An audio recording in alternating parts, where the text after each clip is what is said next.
Welcome to church. Are you feeling good today? Man, what a beautiful Sunday to be in church. If you're new, I know we have a lot of friends and family guests. For those who are dedicating a baby today, I just want to say welcome to X Church. Really glad to have you. My name is Tim. I'm the lead pastor. At the end of the experience, we have an area called The Landing right across the hallway. I'd love to just meet you. Come say hi. We're just really honored that you would be here today.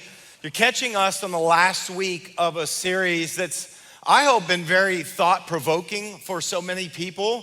The title of it has been Questioning God.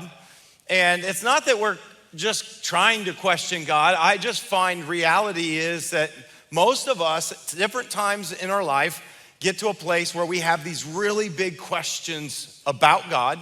And I want to say for God. I think sometimes, even if you are a person of faith, you have to admit there's probably seasons where things happen and you start to wonder, God, I wasn't expecting that. God, are you really there? God, can I trust you? And what I've found is in my own journey of faith is there have been seasons where I probably have stronger faith and then seasons where maybe I have a little more doubt. And even in those seasons, I think we have questions for God or about God, but what I've discovered is that a lot of people don't feel that they have a place to bring those questions. And so this series is us just wrestling with some of the harder questions. I want to say some of the barriers that a lot of people have to believing in God. Now, one of the things that we did was offer for you to submit your own questions because I'm only addressing 4 big barriers. And I know that many of you have your own questions. And we've gotten dozens and dozens of questions in. And I just want to say, if even today provokes more questions, it's not too late.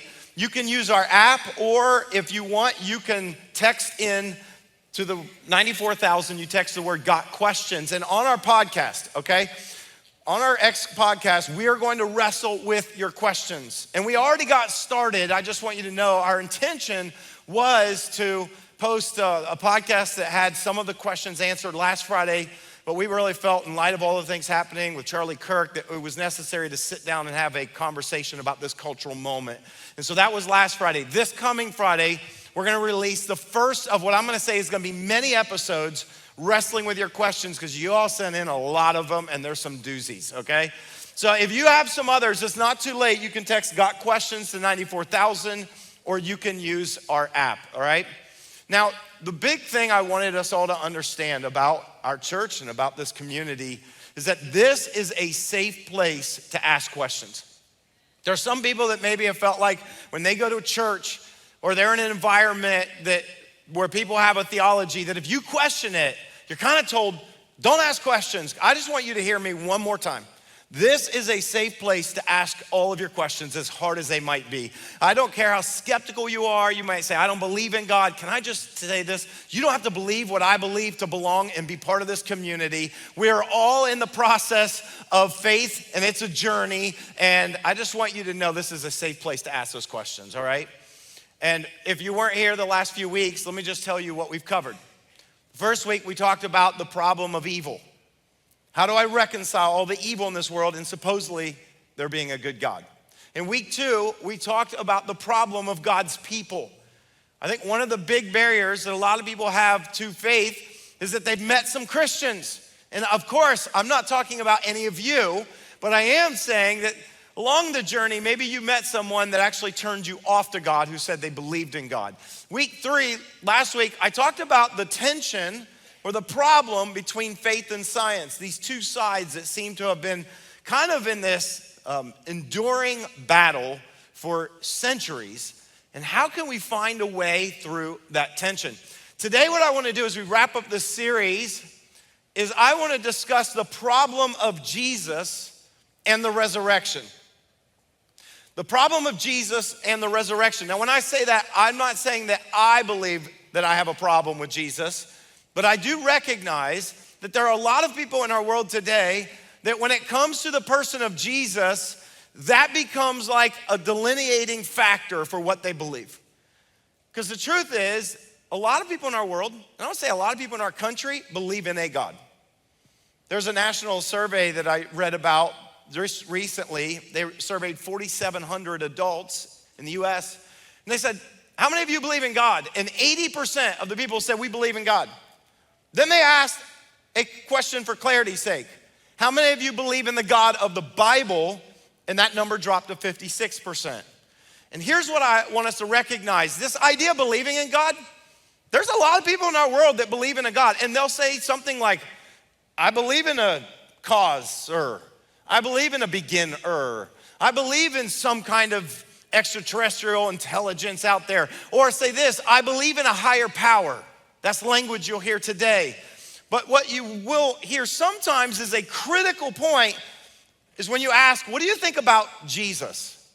That is a different conversation, and I find that's where the roads kind of separate. And so what I want to do today as we close out the series is I want to talk about the person of Jesus. And if maybe you're someone who's questioning God, or maybe even thought about faith, and you're like, okay, I could maybe believe, we've had these questions, I could believe in a God, but how in the world am I supposed to believe in Jesus? Somebody that supposedly lived 2,000 years ago and claimed all kinds of things, and people say he's still alive? Well, let's talk about that today. There are two fundamental truths about Jesus that I think we need to wrestle with. We have to wrestle with his humanity and his claim of divinity, okay? These two fundamental truths when it comes to Jesus are something that we all need to wrestle with. That is, was Jesus a real person, his humanity? And second thing is, and we're gonna get to in a moment, which is the divinity. Did he claim to be God? Which is a huge, huge thing, okay? So let's look at the historicity of Jesus. And I think this is an important conversation. Let me tell you why. A couple weeks ago, I had someone from our church approach me, and they were telling me about a family member that they have, that whenever they'd have a conversation about God and about Jesus, this family member most recently said, well, I don't believe that Jesus is real. This person said, what do you mean you don't believe he's real? So I don't believe there ever was a Jesus. I don't believe there ever was a man named Jesus or Jesus of Nazareth that walked this earth 2,000 years ago. I just think it's part of this myth, this story. I don't believe there was a real Jesus. Now, I gotta be honest. I find that kind of fascinating and kind of odd because, believe it or not, I'm gonna show you this. I think there's a lot of historical evidence that Jesus really did live and walk on this earth. I really do. But what it also tells me is that there are a lot of people today that would rather just disregard something altogether than to actually dig in and try to discover and find the truth about it. And so I want to talk about the historicity of Jesus. Was he a real person? Now, here's the thing. We're talking about somebody that lived 2,000 years ago. How much evidence do you think there could be for someone who lived 2,000 years ago? I mean, it's a really honest question. Like, let me ask it to you this way. How many of you would say you have heirlooms or something in your house that is from your grandparents? Raise your hand. From your grandparents. Okay. I'd say most of us, maybe. Okay. How about your great-grandparents? Raise your hand. Great-grandparents. Okay. A little bit less, but great-grandparents, maybe, yeah. What about great-great-grandparents? Be honest, great-great-grandparents. Okay, well, we got about 20 hands. What about great-great-great-great-grandparents? Raise your hand. I got one over here. Anybody else? 4 greats. All right, I feel like an auctioneer. How about a great-great-great-great-great-great-great? Anybody 5 greats? I mean, let's go back, right? Why is it that we're getting less and less hands? Because here's what we know is over time, stuff is destroyed, it falls apart, it doesn't get passed on. I mean, let's just be honest. We sit in a room like this or watch online and we go, yeah, I don't have anything back 2 generations, 3 generations. Here we're talking about someone that lived 2,000 years ago, not 200 years ago. Like, do we have any evidence that he really walked this earth? Now, I think the obvious place that a lot of people who believe in Jesus would turn is the Gospels. You say, we've got these writings from 4 guys, many believe lived with him, walked with him, documented their experience with him. And while I appreciate that, and I think that there's a lot of evidence for that, and the oldest piece of a copy of an original of one of the Gospels of John dates back to around 100 to 125 AD. Okay, so that's roughly 70 years or more after Jesus walked this earth. Now, here's what I want to do today. I want to put all that aside. Because I think if you're a skeptic, you're like, why would I believe the story that these people are just continuing to tell this myth about a person named Jesus? So you know what? Let's just put that aside. What I'd love to do today is point you to some extra biblical sources.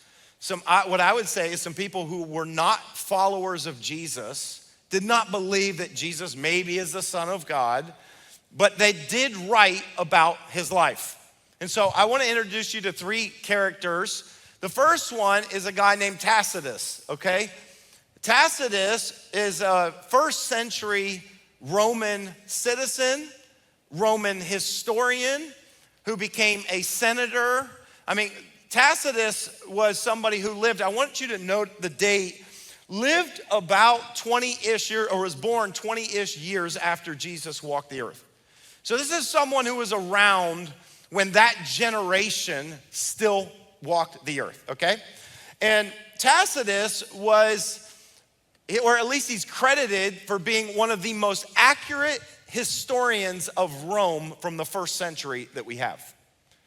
This guy wrote detailed things and was well known for writing about historical events that he didn't even witness, but with incredible accuracy. In other words, from a historical standpoint, we do not question the accuracy of Tacitus's writings.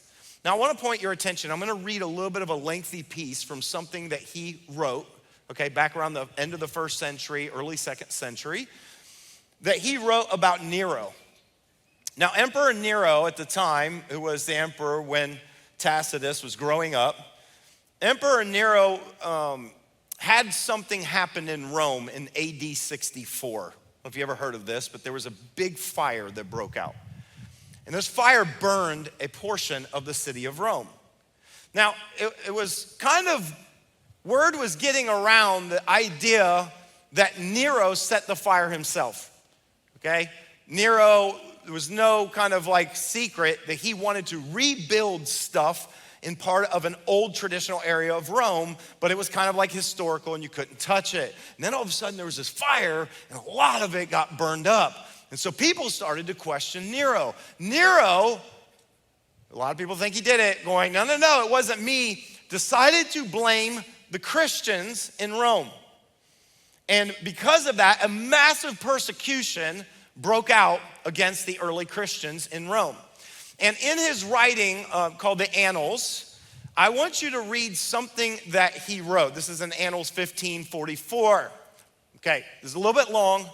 Well, let's walk through it, and then I'm gonna unpack it real quick. It says, but all human efforts and all the lavish gifts of the emperor and the propitiations of the gods did not banish, in other words, did not squell, this sinister belief that the conflagration, which fancy word for the fire, was the result of an order. In other words, all these things that he did, okay, he's trying to, does not get rid of the fact that there was an order. It says, consequently, to get rid of the report, I don't want anybody to think that he ordered the fire, Nero fastened the guilt and inflicted the most exquisite tortures on a class hated for their abominations, called Christians by the populace Christus. This is Latin for Christ. Okay, so Christians that were called this because of Christ. Christians means little Christ, okay? From whom the name has its origin. They suffered the extreme penalty during the reign of Tiberius at the hands of one of the procurators, Pontius Pilatus, and a mischievous superstition. This is crazy, right? A most mischievous superstition, thus checked for the moment, again broke out, not only in Judea, the first source of the evil, but even in Rome, where all things hideous and shameful from every part of the world find their center and become popular. Accordingly, an arrest was first made of all who pleaded guilty. Then upon their information, an immense multitude was convicted, not so much of the crime of, notice this, firing the city, but as of hatred against mankind. So, let me just tell you what he just said. He basically said, there's a rumor that Nero ordered the fire. And for Nero to not want this order to stick on him, blamed it on a group called Christians that get their name from a guy named Christ, okay? That's how it got its origin, of whom under the reign of Tiberius, these are actual historical people, under the reign of Tiberius at the hands of a guy named Pontius Pilate was killed. And this superstition around this guy named Christ got quiet, or we thought, for a moment, because all of this evil comes from the epicenter of this place in Judea, which, by the way, is where Jerusalem is. But then years later, we see it come back up alive. The superstition is back again in Rome, and Nero is pinning it on them. And Tacitus is saying it's not for firebombing the city. It's for something else. Now, what's interesting is here's a guy who does not follow or believe that Jesus really is the Christ, the anointed one.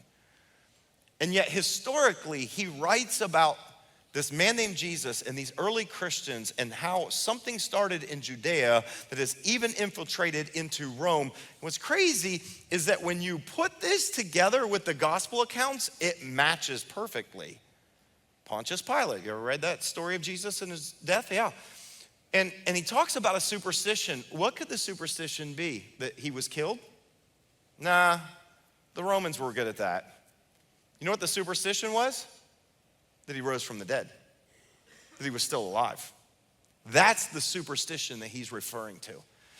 And if you read on, if you ever want to do this, read on Tacitus, his writings here, he goes on to describe with detail the horrific persecution that Nero subjected these early Christians that he blamed the fire on. I mean, he talks about they would crucify them, they would stick them on poles and douse them in oil and light them on fire as human lanterns. They would wrap them in dead skins and have other animals attack them. I mean, Nero did anything he could to get everybody to stop looking at him for firebombing the city. Now, this is just a first century Roman historian. Let me give you a second historian. His name is Pliny the Younger, Gaius Caecilius Silo. There's a couple different ways to say his name, we're not really sure. But most people know him as Pliny the Younger. And some of you are laughing because you thought that was just the name of a beer. You didn't realize, they did name a beer after him. But Pliny the Younger, okay, was a lawyer. He was an author. And then eventually he became a Roman governor of a province. He was a governor of a province in Rome called Bithynia. And Pliny the Younger took over, and actually he's one of the most incredibly accurate historians as well from the first century. And here's what's crazy. We have 247 of his writings that have been preserved. Now, I asked you how many of you have something from your great-great-great-great-great-grandparents, and you were like, we ain't got nothing. We actually have 247 of his writings that have been preserved. And where we get the most historical account of Mount Vesuvius, have you ever heard about that volcano that erupted and killed a lot of people in 79 AD? We get most of it from Pliny the Younger. So here's what's interesting. We don't question him as a historian. And as a Roman governor under the emperor of Trajan, he was supposed to preside over court in his area. And one of the things that would happen is he would have Christians who were brought to court because they refused to worship Caesar, all right? And he didn't know how to kind of like handle these court cases because it was weird. He's got these guys and these women, they're coming before him and there's all these accusations and they're not for the normal crimes that you would expect. So one of the things that has been preserved from Pliny the Younger are letters that he wrote to Emperor Trajan, and they actually wrote back and forth. And he asked for clarity from the emperor, okay, the Roman emperor. What am I supposed to do with these Christians? They're coming to me in a court case. I've never kind of like presided over a court case quite like this. And he would write to him and he'd say, here's what they're guilty of. They gather once a week together, and they believe in some God that they call under the name of Christ, And this is awful, like Emperor Trajan. Could you imagine? He's just writing. Let me just tell you what these awful people do. When they get together once a week, they sing some songs together. Isn't that awful? Just terrible. They just get together and they sing songs to this guy they call Christ, they think is alive.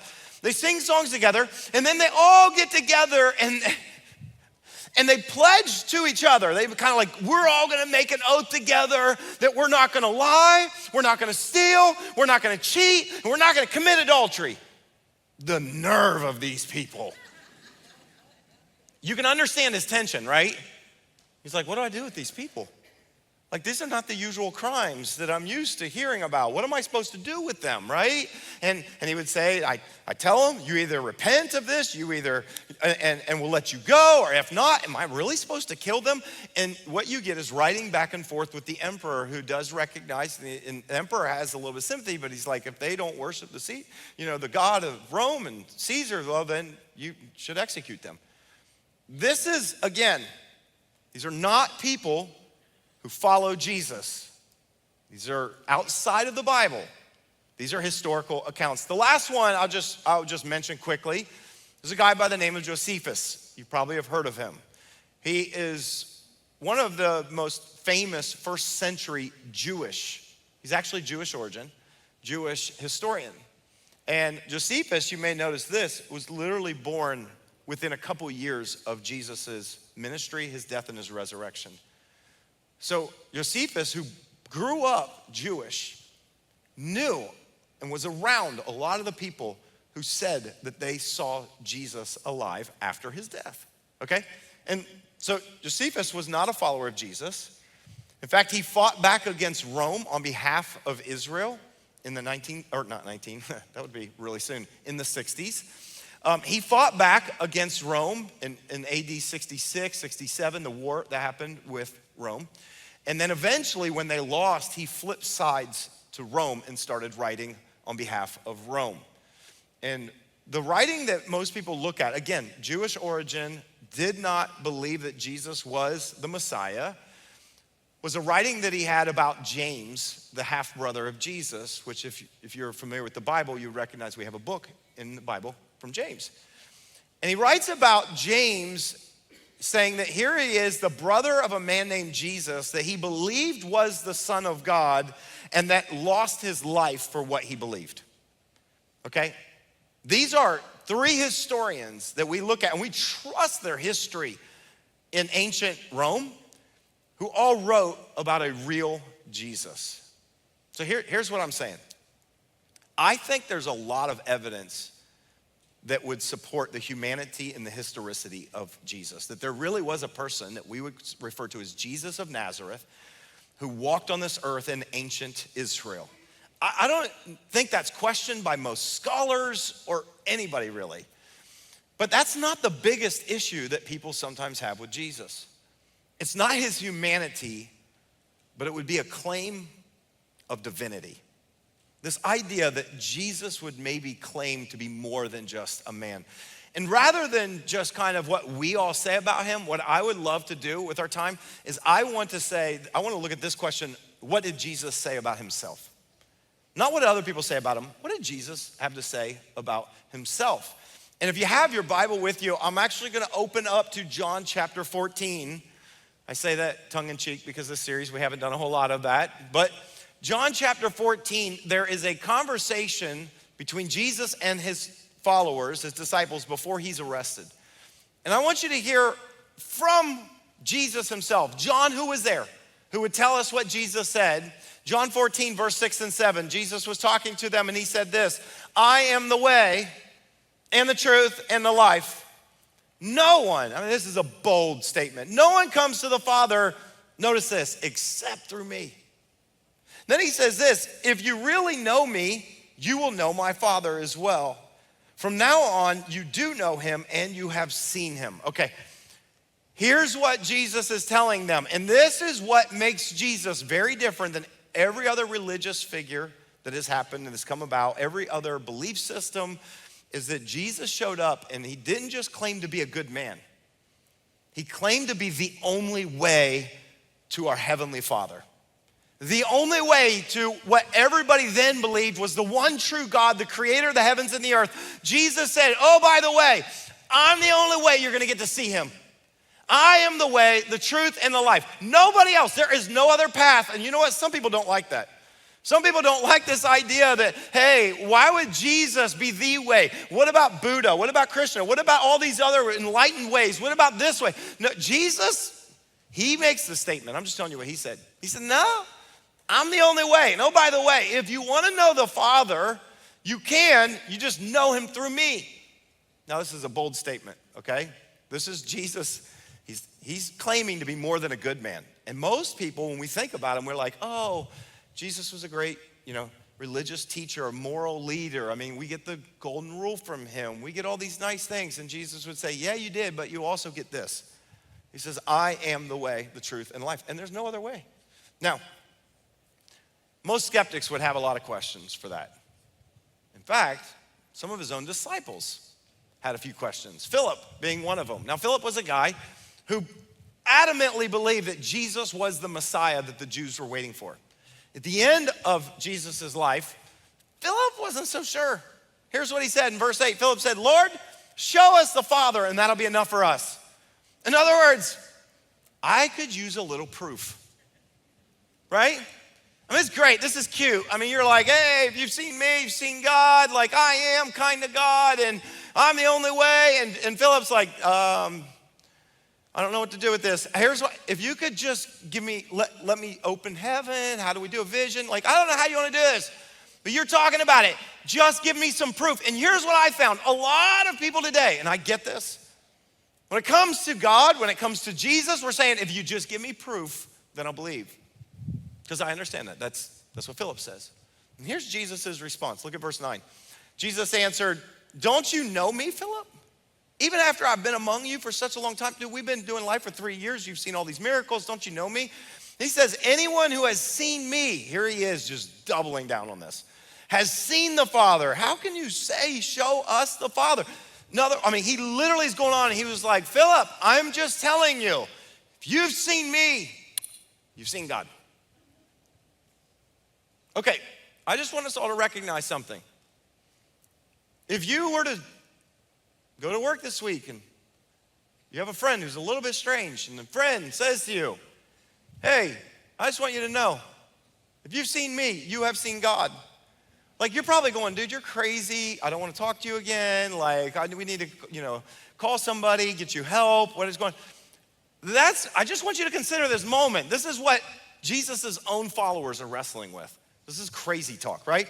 And then verse 11, here's what Jesus said. Believe me when I say that I am in the Father and the Father is in me. You got to believe me. Well, I don't believe you. He said, all right, at least believe on the what? Say it out loud. On the evidence of the...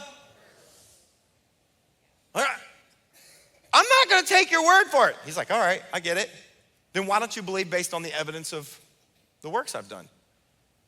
And so what he's doing, he's saying, what about the blind that you saw me open their eyes, and with the deaf that I opened their ears, and the lame that got up and started walking, or the lepers that were healed and cleansed perfectly, or the dead like Lazarus that I raised from the grave. He says, if you don't want to believe what I'm saying, because you're like, this is so hard to believe, what about the evidence of what I have showed you?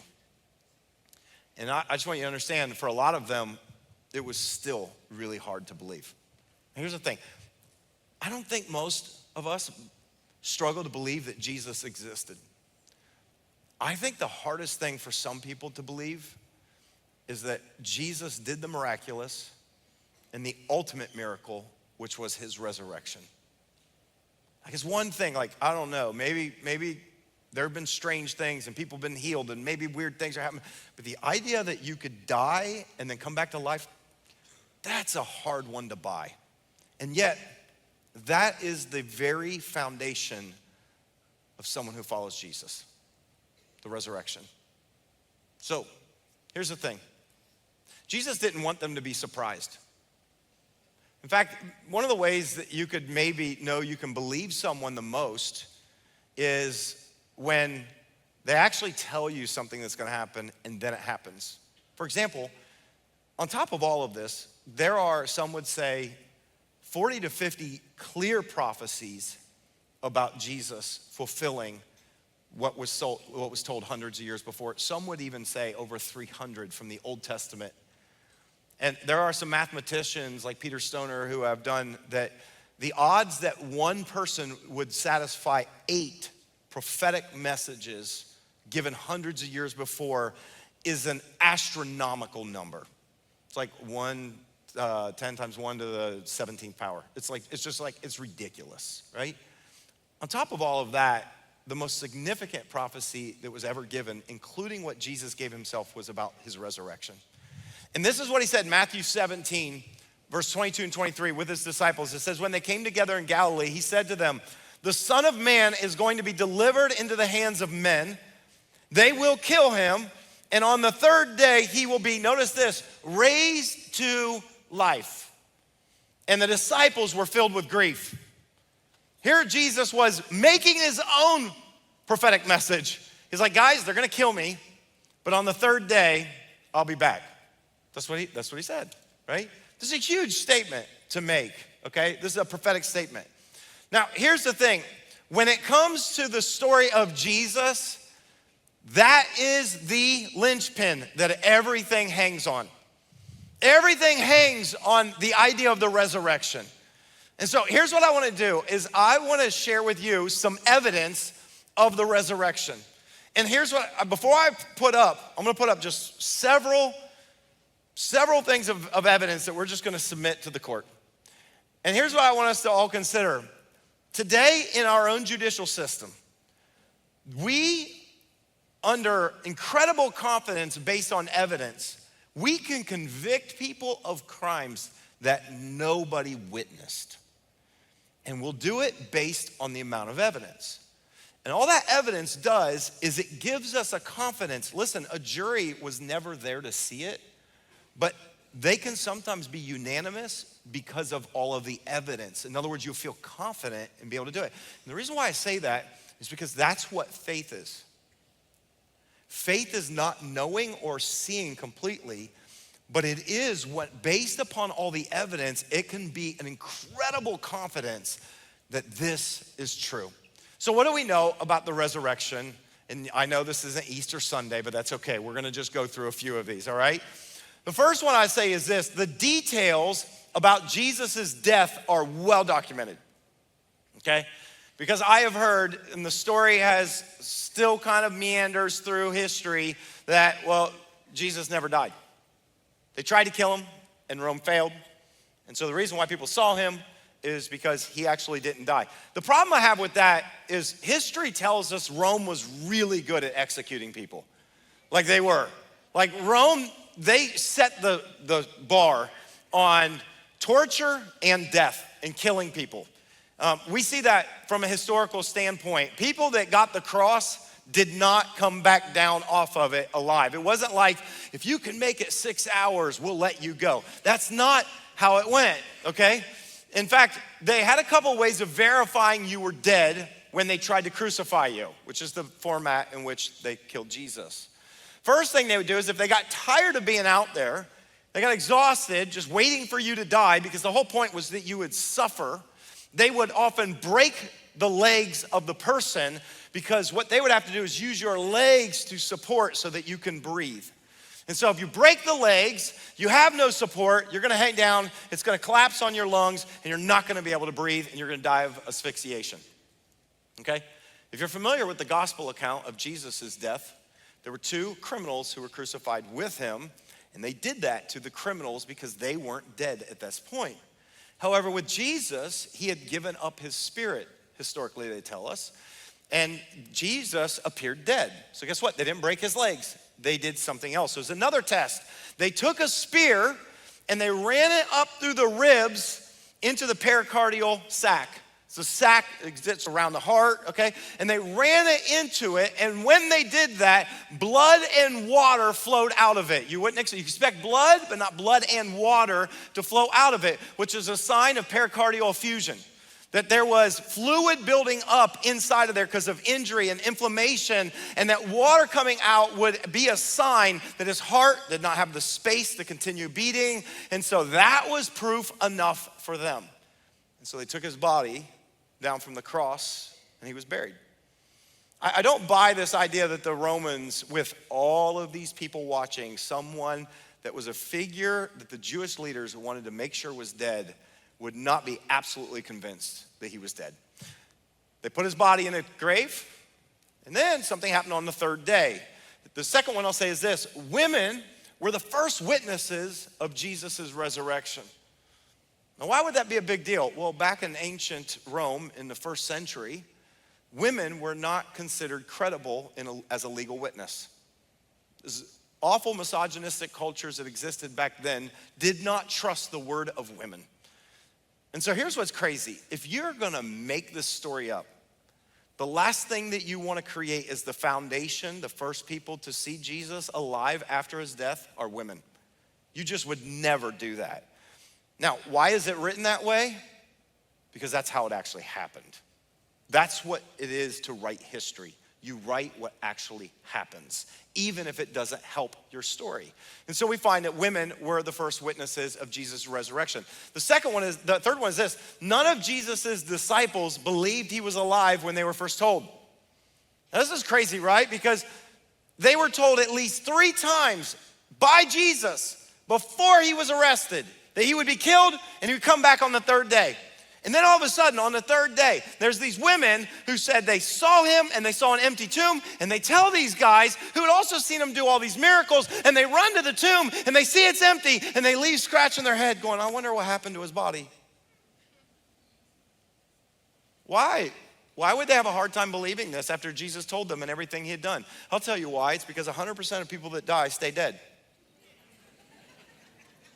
We're all pretty sure of that, right? And they're like, nah, that's crazy. I don't know what happened to him. They didn't believe him. They didn't believe him. Which, by the way, if you're gonna make this whole thing up and you're the ones who are gonna tell the story, that's a bad look. It's a really bad look, which gives me this fourth point, which is early leaders did not make themselves the heroes. Like, if you're trusted with this and you're gonna be like, no, I saw him, he's alive, all this, the last thing that you would write down is, yeah, I actually didn't believe either.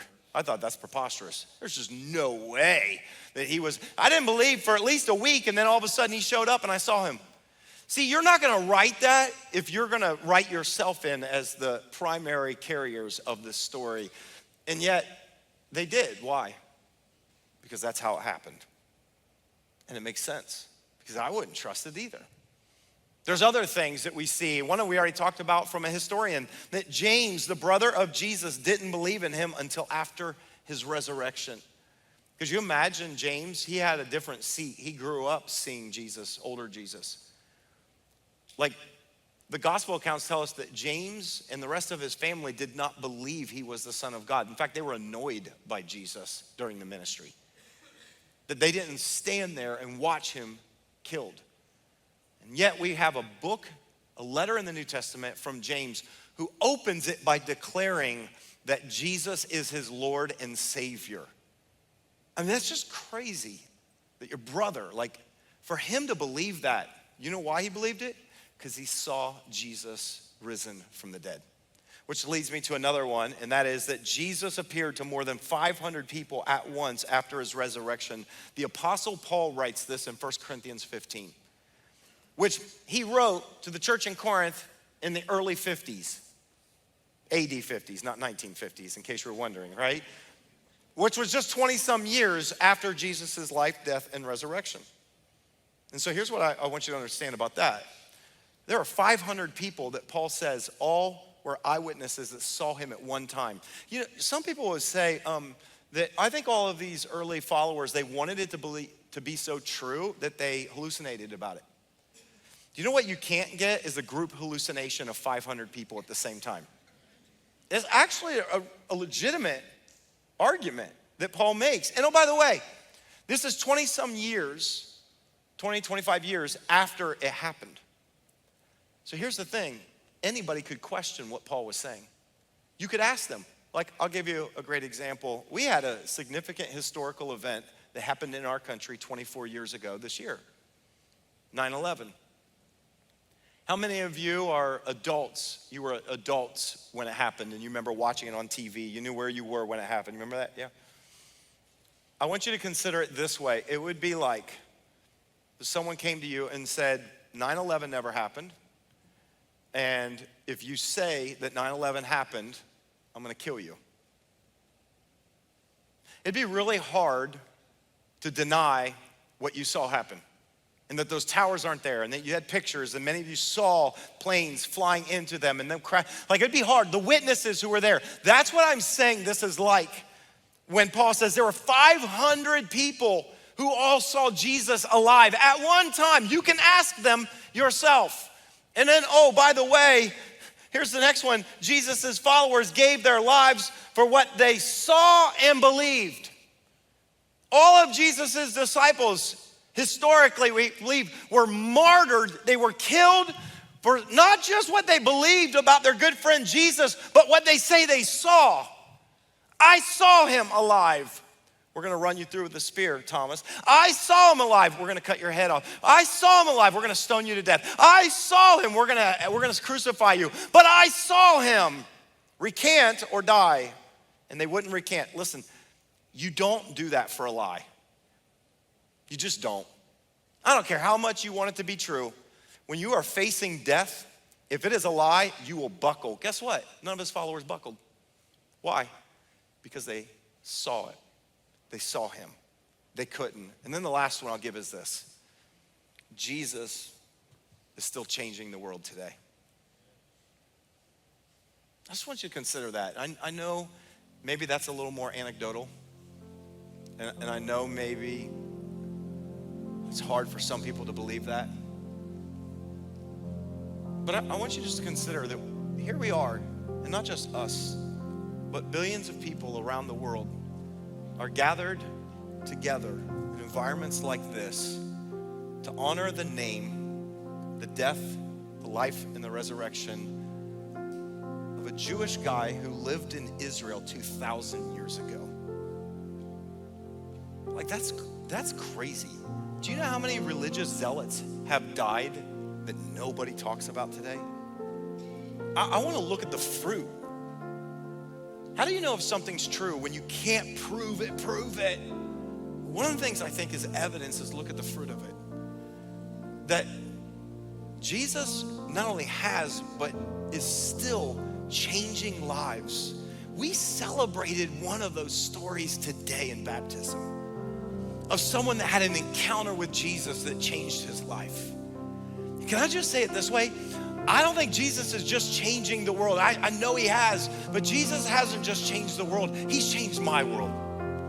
And my guess is many of you would say he's changed your world. Like all of those things are great evidences that Jesus lived and his claim of divinity and all of those things. But can I just tell you, when I was 17 years old, I didn't know any of those things. But I had an encounter with Jesus that changed my life. And the fruit of it is I'm a different person than I was when I was 17 years old. Like, I'm not the same person. Like I continue to grow, and he continues to change me. And there's something about getting into atmospheres like this where many of you would attest. You show up in an atmosphere of faith, and all of a sudden you sense something, and you're like, I don't know what it is I'm sensing. There's a lot of emotions going on. And I would say it's not a lot of emotions. It's actually the presence of God. And because Jesus is alive, his spirit is still alive in us. And that's what you experience when you encounter the presence of God.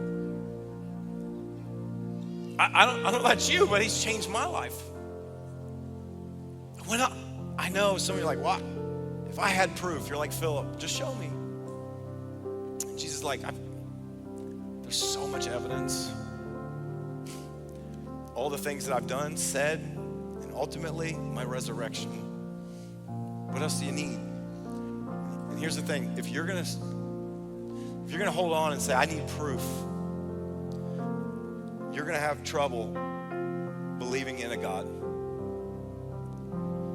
And you're gonna have trouble if you're an atheist, because you can't disprove God.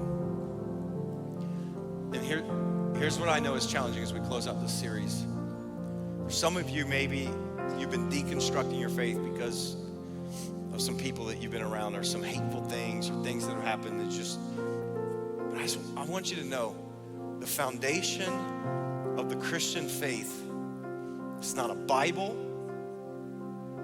because there's some people, I don't know that I can believe in the Bible. That's fine. first 3 centuries, 4 centuries after Jesus rose from the dead. They didn't have a Bible, the New Testament like we did. That's okay, that's fine. The centerpiece of faith in Jesus is his death and resurrection. That's what matters. And what I suggest is there is a lot of evidence that not only Jesus lived the humanity, but his claim of divinity was proven in the resurrection. Why don't you stand with me if you would today?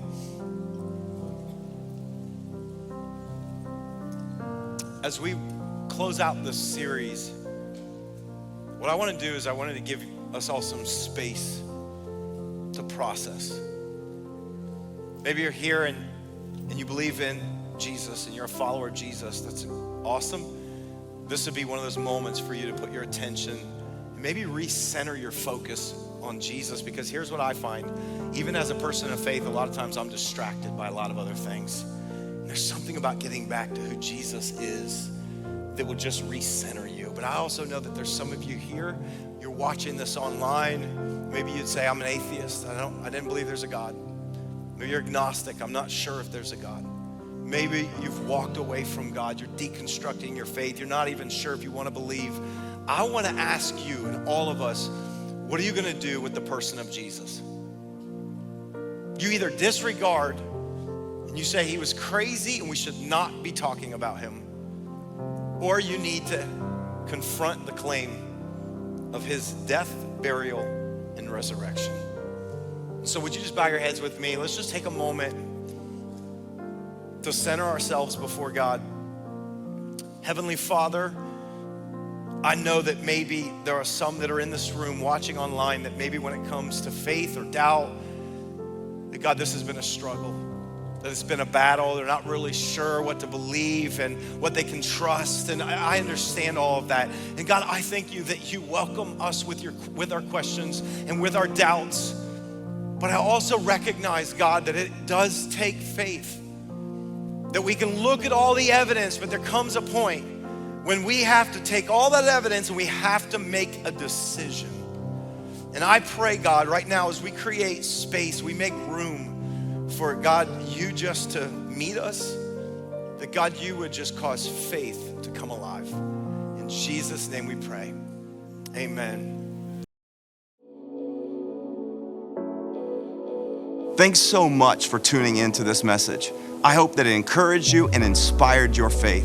If God is doing something in your life, would you take a moment and let us know? We want to connect with you and we want to be able to pray for you. All you have to do is shoot us an email to hello@thex.church, or you can always send us a DM on one of our social media platforms. And if you know somebody that would also be encouraged by this very message, why not take a moment and just share it with them right now? And as always, I want to say thank you to every single person who so generously financially supports this ministry so we can continue to get messages like these out to people all over the world. We believe God is building something special and you're a significant part of it. Until next time, have a great day.